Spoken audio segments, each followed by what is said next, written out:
Bonjour tout le monde, j'espère que vous allez bien. Je suis accompagné de Mickaël, Bonjour. propriétaire de l'EV6 que vous voyez blanc. Ça va Mickaël? Bah super. Tu peux me donner quelques infos sur ton véhicule? Du style la batterie. Oui, voilà, et depuis quand tu l'as? Depuis 2 mois, ça va faire. D'accord. La vitesse de recharge, c'est à plus de 200 kW. On va dire que c'est un peu comme la Tesla, Ouais, c'est un petit peu comme la Tesla. sauf qu'il n'y a pas de préchauffage, donc c'est toujours un peu compliqué l'hiver, mais après, la courbe, elle est très, comment on pourrait dire? Elle reste très haute, très longtemps. Elle reste haute pendant longtemps. À cause grâce aux 800 volts, donc du coup ça permet de, au final de ne pas rester longtemps à la borne, quoi. Ouais. Et c'est la batterie de 77 kWh que tu as, c'est bien ça, hein? C'est ça, De toute c'est la grande façon, batterie. Seules les batteries en 77 kWh sont commercialisées en France, c'est C'est bien ça, ça? ouais. Et dis-moi, combien de kilomètres as-tu fait au maximum avec ton EV6 chargé à 100%? J'ai jamais fait encore de test de 100% à 0, mais l'hiver, je tournais autour de 23-26 sur autoroute à 130. 23-26? Quand il faisait du 0,5 degrés. Et tu as la pompe à chaleur, c'est bien ça? Oui, j'ai la pompe à chaleur. Voilà. Donc avec Mickaël, on va aller faire un tour. Et ce qu'on disait hors caméra, donc on va s'échanger nos véhicules. Bon bah bienvenue à bord du Tesla Model Y de Gary. Ça fait super plaisir de pouvoir enfin l'essayer. En plus dans cette config qui est assez sympathique. Je vais prendre place à l'intérieur du Kia EV6 de Mickaël. Voilà. On va faire un petit parcours de quelques kilomètres. Et on va comparer les consommations entre le Tesla Model Y et la Kia EV6. Voilà. Donc là j'appuie, là je regarde. Donc je suis à 0. Là je suis à 0, donc on va regarder tout ça. Sa batterie, il est à 78%. Voilà. Allez, c'est parti. Donc je me mets sur drive. Allez. Donc direction le parc Astérix. Ça va nous permettre de faire de l'autoroute à 90, 110 et 130 km/h pendant plus de 30 km. Et le parc Astérix, vu qu'il n'y a pas de péage à ce niveau, ça va nous permettre de faire demi-tour sans grande difficulté.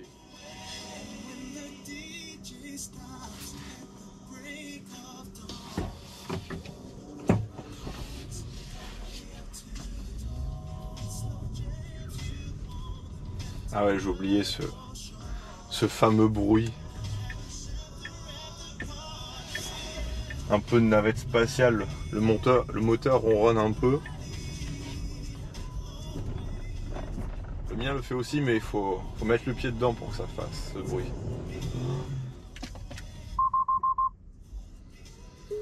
Ah oui. Les aides à la conduite, si vous arrivez trop près d'un véhicule trop rapidement, elle va vous biper. P6, c'est vraiment un très beau véhicule, hein. Moi, je l'avais déjà essayé pour ceux qui me suivent. Et j'avais vraiment apprécié ce véhicule qui est très bien fini et qui a une ligne qui est assez hors du commun. Donc c'est quelque chose qu'on ne voit pas toujours.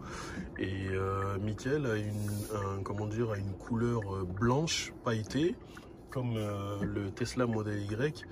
Mais son blanc est encore plus pailleté que Tesla.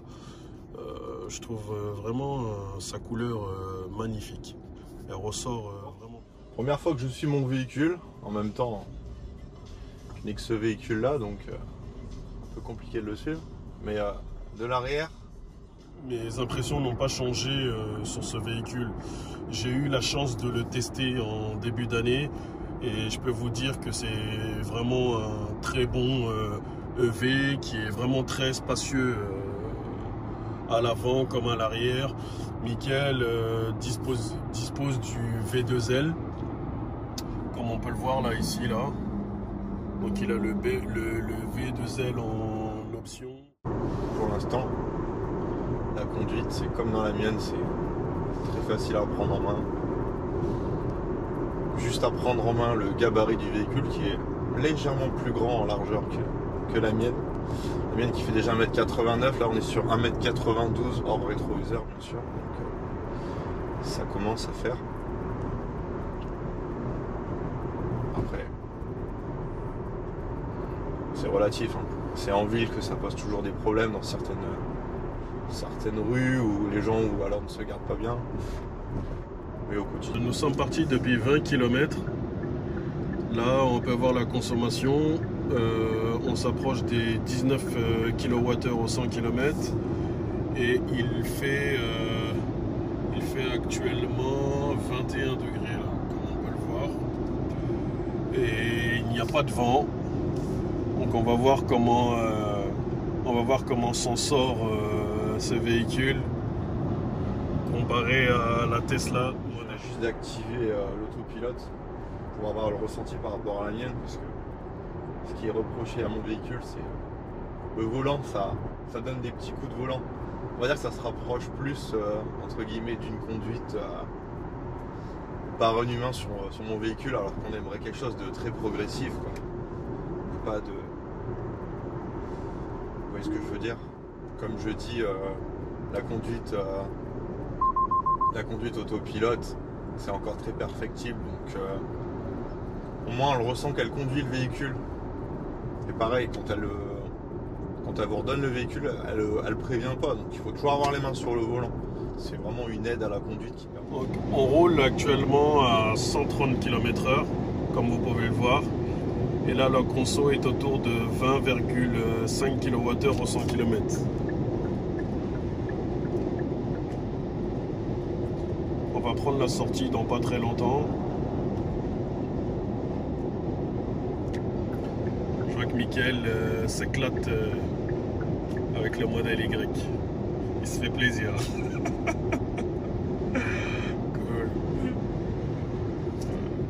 Tu veux que je passe devant? Ah, tu veux que je passe devant? Vas-y, je vais passer devant. Allez, on va rouler à 130.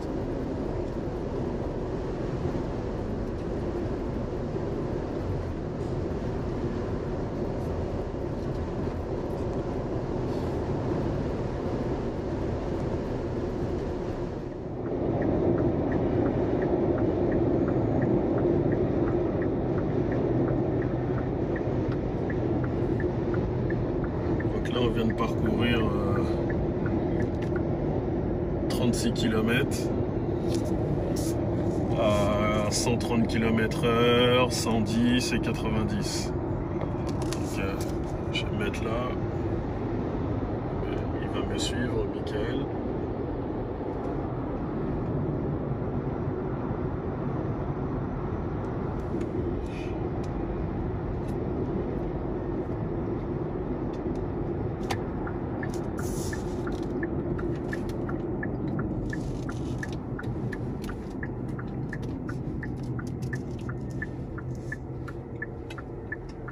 On va s'arrêter juste ici. Donc on va aller voir les consommations. Distance 37 km, 32 minutes, 166 Wh par kilomètre. Ce qui est vraiment faible. On va voir avec celle-ci. Donc tu peux me donner les consos, Mickaël, pour 37 km? 166 Wh par kilomètre, donc c'est presque 17 kWh. Donc on est beaucoup plus bas. Donc... Et là, la régénération, tu étais à 18-19 avant d'arriver, et là, tu es descendu à 16. Quoi. Donc elle régène, je pensais qu'elle régénère encore un peu plus que ça, mais c'est à peu près équivalent la régénération.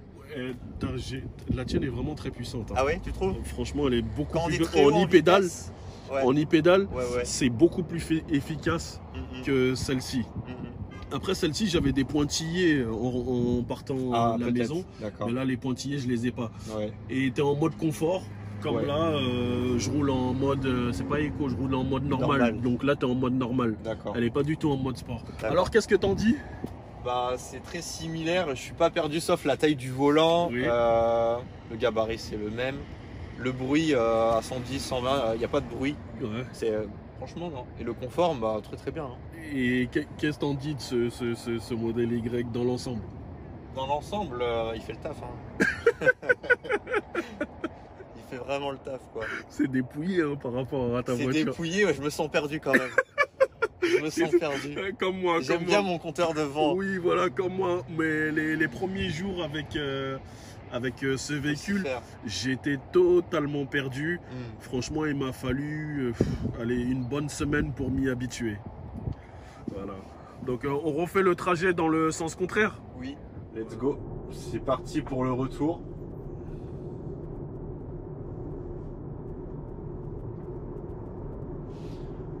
On faisait un petit débrief avant de faire le retour. On parlait d'autopilote, que ce soit dans la mienne ou dans la Tesla.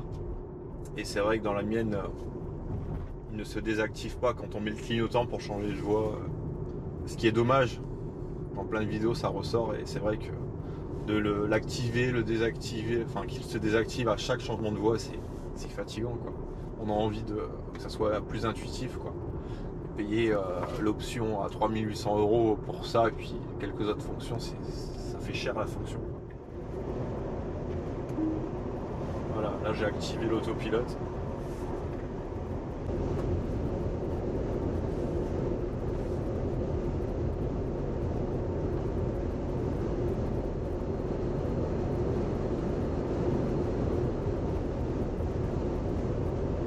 Bon, on va se faire doubler par la droite, à moins que je me rabatte. Vas-y, je vais me rabattre.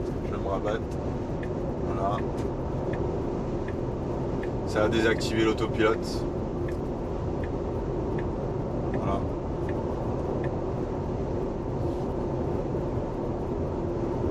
Ah, bah lui, il est pris entre deux feux. Aïe, aïe, aïe, aïe, aïe. Ouais. Lui, il est pressé. Ce qui est bien avec ce véhicule, vous voyez, donc là je viens de mettre la conduite autonome. Si je change de voie, ça, comment dire, ça se désactive pour se réactiver. Vous voyez? Donc vous avez le maintien dans la voie. C'est assez cool. J'ai oublié de souligner, c'est la luminosité à l'intérieur du véhicule. Elle est extra, quoi. Avec ce toit panoramique. Bon, il est pas ouvrant, mais bon, c'est pas grave, quoi. On a énormément de lumière et au quotidien ça suffit amplement au toit ouvrant, quoi. Entre un toit ouvrant et un toit panoramique, il n'y a pas photo.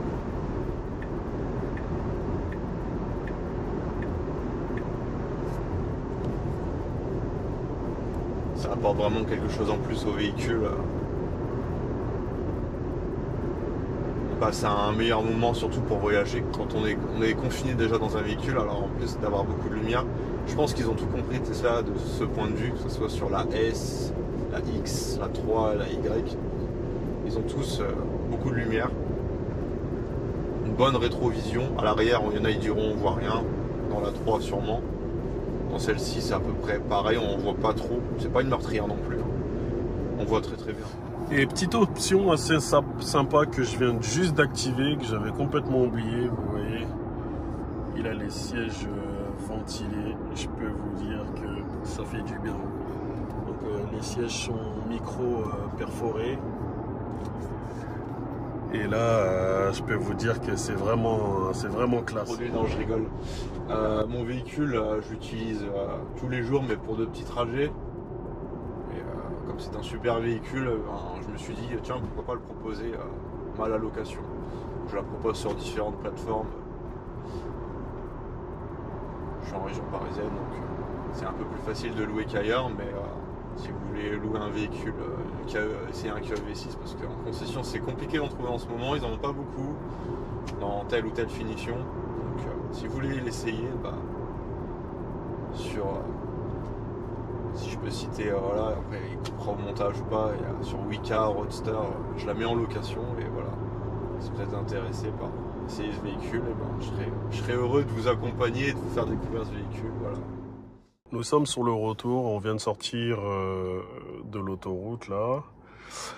Et donc sur le retour, nous avons fait pratiquement 35 km. Et depuis le départ, nous sommes partis avec 78% de batterie. Là, nous sommes à 62, donc nous avons utilisé 16% de batterie. Et avec les 62% de batterie restante, donc j'ai une autonomie estimée à 281 km. Et là, on peut voir que si je coupais la clim, je peux avoir 290 km d'autonomie, ce qui est plus que respectable. Et là, la conso a baissé comparé à tout à l'heure. Nous sommes à 17,4 kWh au 100 km. Si je devais retenir quelque chose par rapport à ce EV6, c'est sa souplesse en fait. C'est un véhicule qui est vraiment souple, hein. Vous voyez la direction. La direction est encore plus souple que sur le Tesla Model Y, même avec le mode confort. Nous avons effectué près de 35 km pour le retour et la consommation est autour des 17,4 kWh au 100 km et sa conso moyenne est de 17 kWh. J'ai l'impression que le e-pédale est bien plus performant que sur la Tesla. Et vous avez les reprises aussi lorsque vous vous mettez en mode sport. Les reprises sont vraiment très impressionnantes, hein. Et ce que je retiens, moi, le plus dans ce véhicule, c'est cette option-là. Vous voyez les sièges ventilés. Je sens une fraîcheur qui est vraiment pas mal. Et le Kia EV6 est un véhicule familial vraiment très spacieux. Voilà. Et donc là, je vous montrais ça tout à l'heure. Je vous disais que sans la clim, vous voyez, on peut faire près de 300 km. Et donc si j'éteignais la clim, par exemple là, attendez, comment on se met en off, driver only, je sais pas trop comment on se met en off, mais en se mettant en off, je peux avoir près de 300 km d'autonomie, ce qui est vraiment pas mal. Donc je vais aller voir Mickaël. Hop. Mickaël va me donner ses impressions. Donc qu'est-ce que tu peux me dire? Niveau conso, c'est 15 kWh, 15,4 en retour. Ah oui.